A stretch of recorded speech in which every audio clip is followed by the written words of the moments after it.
Hello everyone. Don't forget, subscribe and like what you see. Like what you see because you're gonna like what I have to tell you now.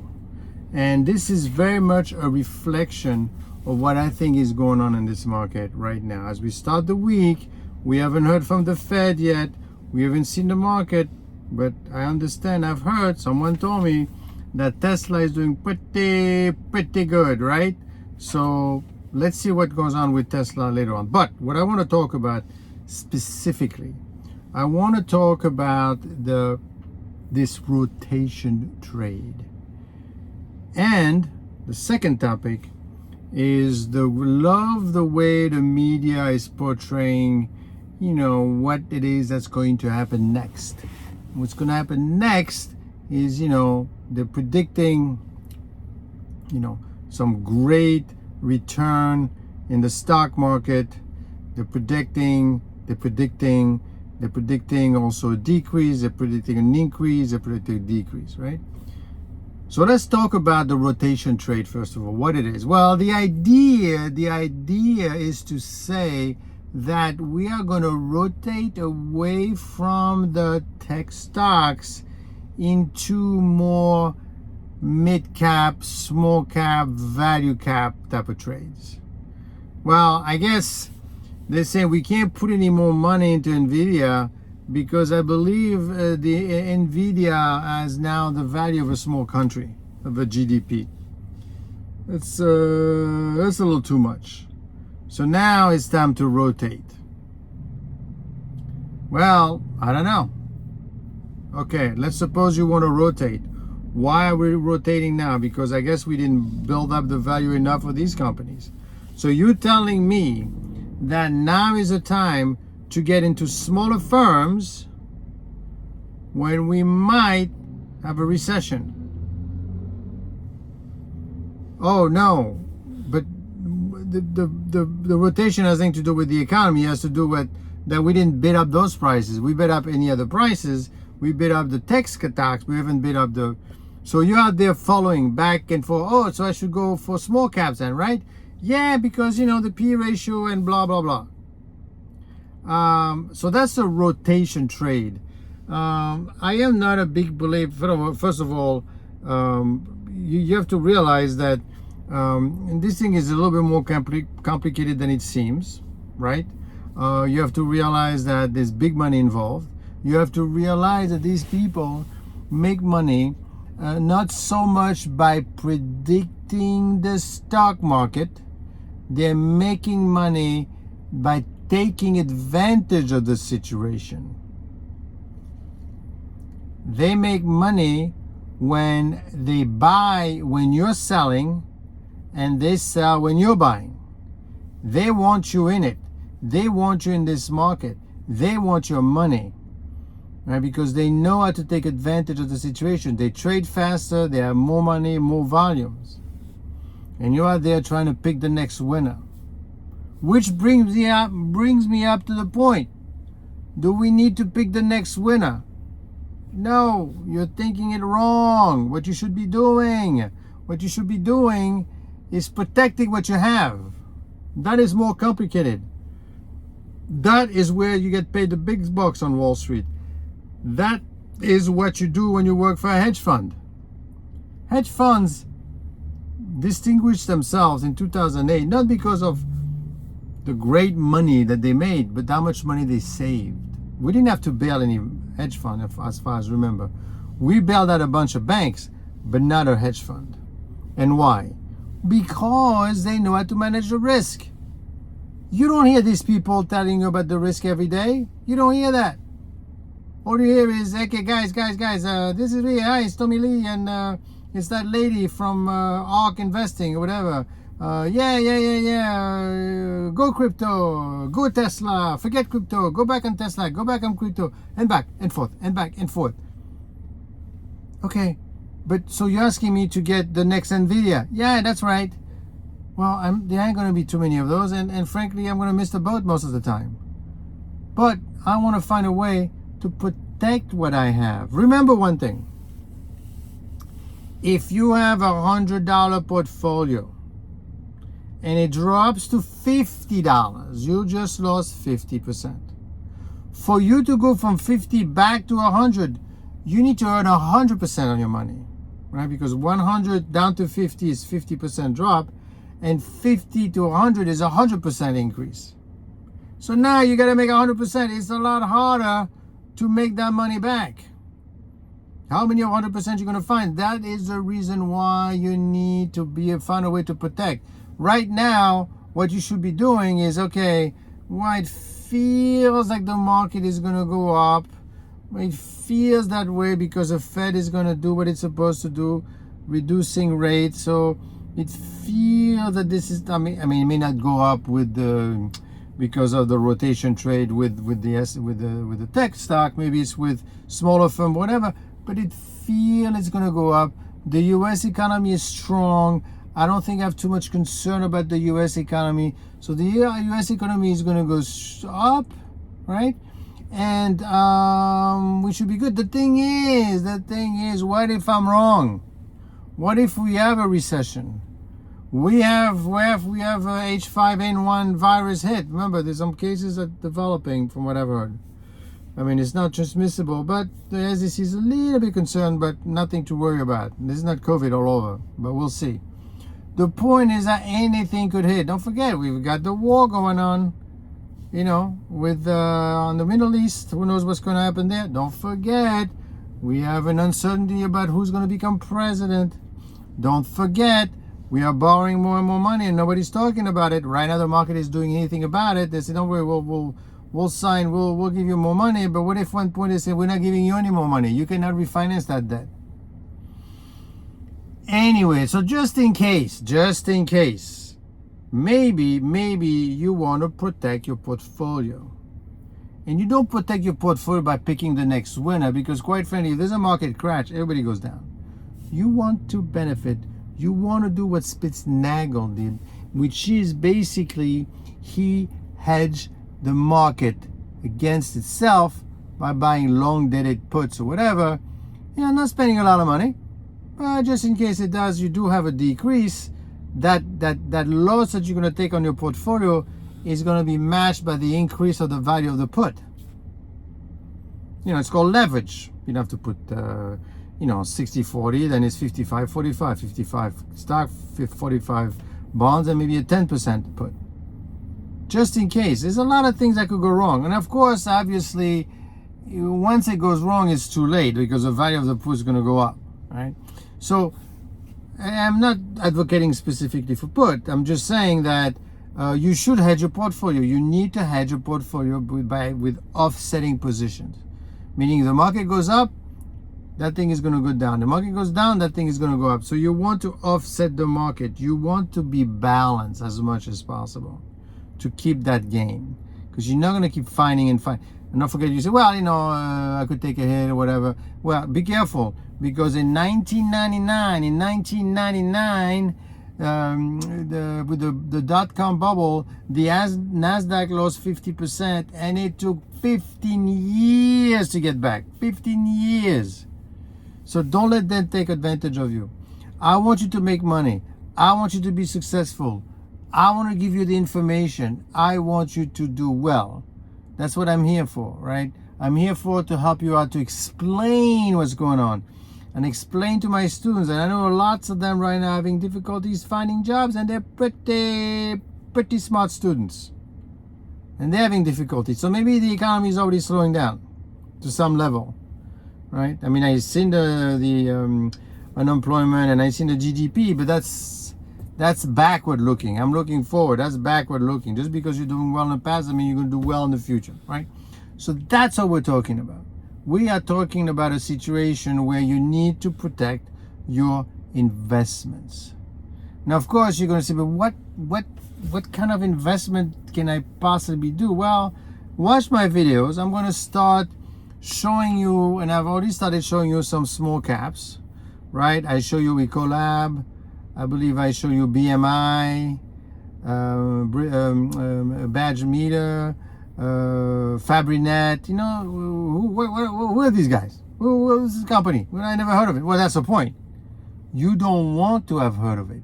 You don't want to know anything about the company. That's good, because let them discover. Remember, you want to buy when everybody else is selling. Don't run after what's going on. Don't run after the money. It's too late. And unfortunately, the system, right? The system is geared against you. Is that if you open your iPhone or you look at television and CNBC and these guys, they are out there to sell you an idea, right? To sell you a view. But who's giving you that view? Well, they're giving you that view because it's their view. It's like me telling you, yeah, my Mercedes, I love my Mercedes. It's the greatest car in the world. And you happen to be a dealer as well. How do I know you're just saying that because you want to make money off of me, right? So, and frankly, on YouTube channels, including this one, the way we make money is by you watching. I feel sometimes very bad that making money, but I don't want to sell you something, right? I want to be like Socrates. I want to be like Larry in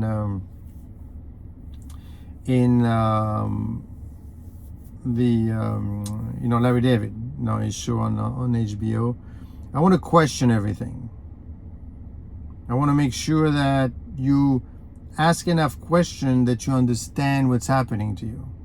Socrates did that in Greece. They put him to death. And unfortunately, when I watch these programs, I could see where someone that is not knowledgeable would think that, well, that makes sense. Yeah, but he's been saying that for 5 months. Market's going to go up. Market's going to go up. Market's going to go up. Watch out for recession. Watch out for recession. Watch out for recession. Eventually, I did tell you. Didn't I tell you there was going to be a recession? But you told me that a year ago. And you've been saying the same thing.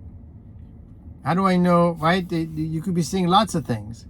And the argument that they make, which is basically there's going to be a rotation into small caps, is basically saying, well, no one has done much lately and the valuations are pretty low, therefore it should go back up.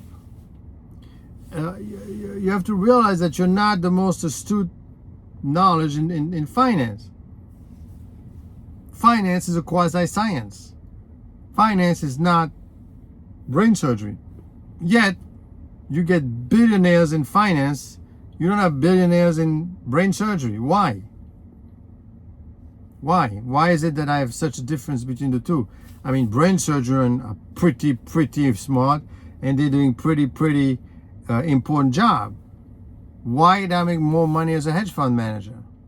Well, because pie in the sky. Because taking advantage of the little guy. Because we don't know what's driving the market, and because it is a quasi-science. It is not a science, it's a quasi-science.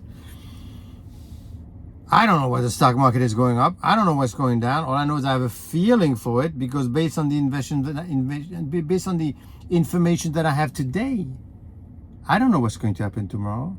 If tomorrow we have another breakout of H5N1, that's going to throw everything out. And this is exactly how Spitznagel in his fund made lots of money, almost 4,000%, because he was predicting, he was hedging, he was betting on a potential pandemic.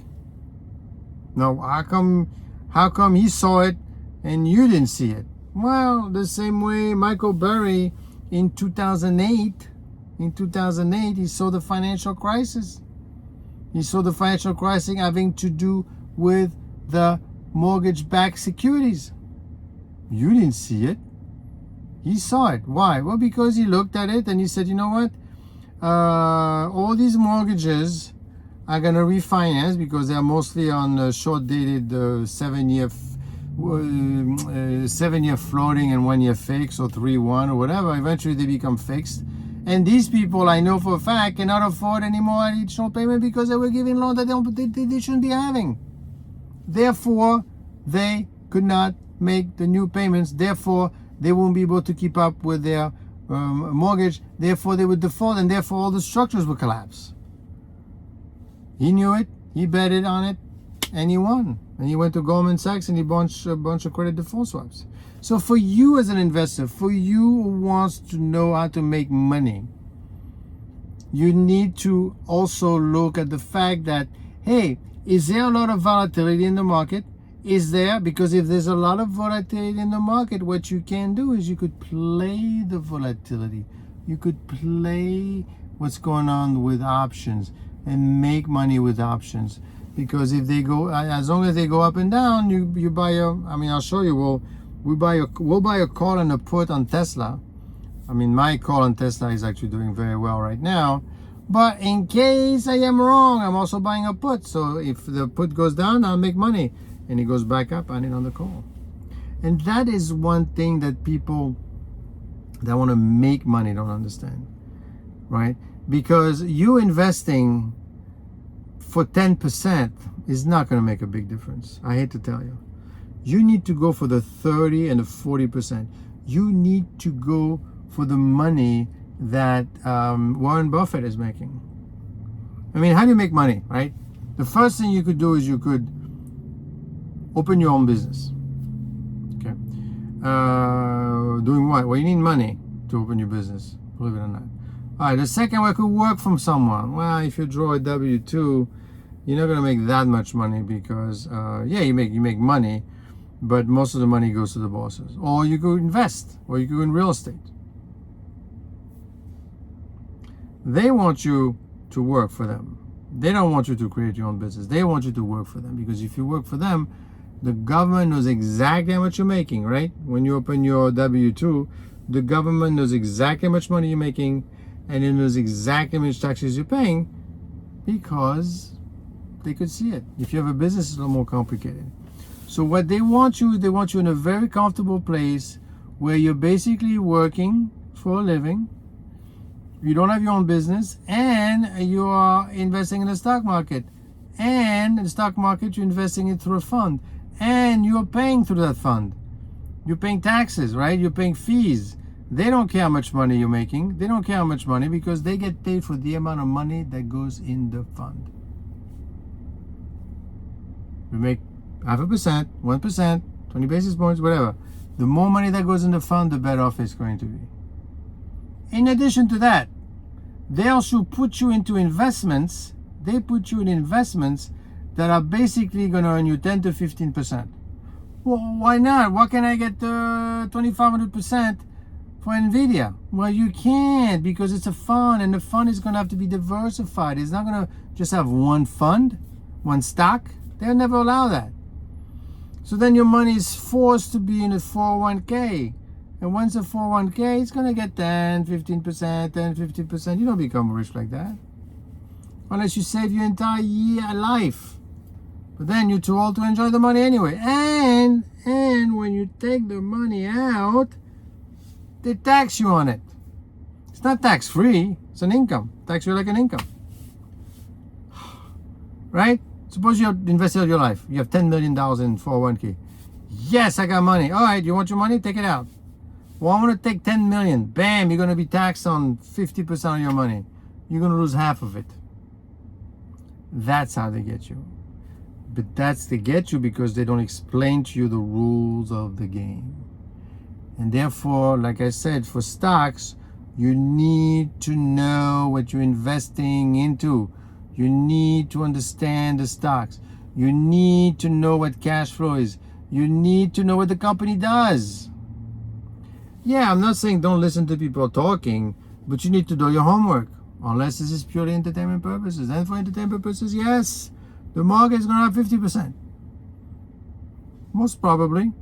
Maybe not towards the end of the year, because it's already up a lot. And how high can NVIDIA go? Right now we're letting some, because if you think about it, this valuation, what is this valuation coming from an NVIDIA? People just buying or selling.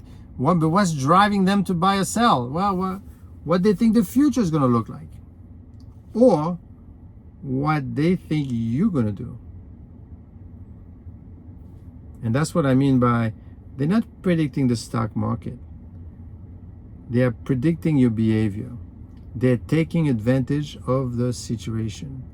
That's how they make money. But how do they take advantage of the situation? They look what's happening. They look the feeling. They have the ability to trade very quickly, to unwind position, to make money when you couldn't possibly do it. And that's why they're not telling you about how to manage the risk. They're not telling you exactly, where the opportunities are, because they tell you they are everywhere and nowhere. Right? Let's say you listen to CNBC all day. Well, you're gonna go crazy. But realize this is for entertainment purposes. They're not here to explain to you anything. They are here to sell you an idea. They want to sell you the idea of the market. And these people are coming in, and who are these people? They're portfolio managers. What is their job? Well, to manage money. How do they make money? They make money by you investing with them. So they have to keep entertaining you. This is great. You could make money. Come into my casino. Come on in. We could all make some money. That's what they want you to do. They want you to come in and invest with them. And so all day long, that's all you hear. And this is up, and this is down, and the market is up, and the market is down, and the earnings, and blah, blah, blah. Meanwhile, by the time you're done, wow, this is exciting. I want to make money in there. Let me see what I could do. Just go in. That's all we care about. How does a casino make money? By having you go inside. Right? So this is a challenge that you have as an investor. You need to decide where you're going to take it. Do you look forward by saying, okay, you know what? I feel that the market is going to go up because I think the Fed is going to lower rates, and therefore the economy is strong, so there's no recession, and they're going to lower rates, and it's going to be a perfect timing. Great. Or you could say, the longer the Fed waits to raise the rates, the more likely we're going to have a recession, and therefore small stocks are going to get hit. Which way is up? That is what you need to decide. You need to decide that. Or you could say, you know what? I don't want to do anything. I don't want to make any money. I just want to stay where I am, but I want to protect what I have. In that case, what you need to do is you need to protect your portfolio. What are my options? That should be the title of this video. What are my options in this market to protect and profit from market movements? What do I need to do? It depends what you understand. It depends where you are. It depends what you want to do. But by listening to other people tell you what to do, well, but then I don't understand anything. Well, I know that's the problem. If you don't understand what's going on, then you need to educate yourself. But one thing you don't want to do is run after the next Peter, Paul, and Mary that's telling you what to do. And frankly, you need to be more knowledgeable on how to protect your portfolio. This great mathematician called Samuel Mandelbrot, Benoit Mandelbrot. He wrote about the misbehavior of markets. And he said that basically we are focusing too much on the return. We need to, and his book was How Not to Lose Any Money. Yeah, but what kind of book is this? How not to lose any money. I want to make money. Yeah, but why don't you learn how to not lose what you have? How do I do that? Not investing? No, there are instruments out there. Of course, they're more complicated. But then on top of that, you also need to be able to understand how to measure the risk. What is the risk in the market right now? All we're talking about is the risk of not making more money. I'm not talking about the risk of not making any more money. I am talking about the risk of losing what you have. Remember, in 1999, it took 15 years for the market to recover. So that is a big consideration that you need to take that in, right? You need to realize that things are going to get more complicated as we go forward. And obviously, to make matters worse, we've got an election that is kind of extremely polarized. I mean, you listen to one telling you about the other, and you should see on both sides. Really? I mean, you really believe that this person thinks that way and didn't think about the other argument? Really? You don't think that this other candidate is really like that? They're all like crazy looking and crazy talking? Nothing is happening? That cannot be. That cannot be, right? Life is not that simple. But they want you to be right there or right there. Inside, you should be in the middle. You should be always in the middle. You should live your life in the middle. You should not get too excited. I don't know if you know about the concept of stoicism, but if you are as stoic as possible, it basically means take it easy, relax, stay in the middle. Do not get involved one way or the other. Because if you're like this, and you could be like this in the market because you listen to some of those pundits, they tell you, go, look at what I did, look at this, 1,500%, 2,000%, minus 2,000%, plus 2,000%. We're gonna have a recession. The market is gonna crash. It's gonna be 98% drop. No, this is gonna be. It doesn't work that way. It's a little bit more complicated. Okay, so that's what you need to do for me. You're gonna need to listen to my videos and watch exactly some of the names that I'm gonna show you. I'm just gonna show it to them and say, look, these are good names. You do whatever you want to do with them, but this company has sales growth, it's got great EBITDA, doesn't need too much money, it's a small cap, nobody has heard of it, the P is not that high because you need to go for low P stock, remember. And the risk as measured by the beta is not too high either.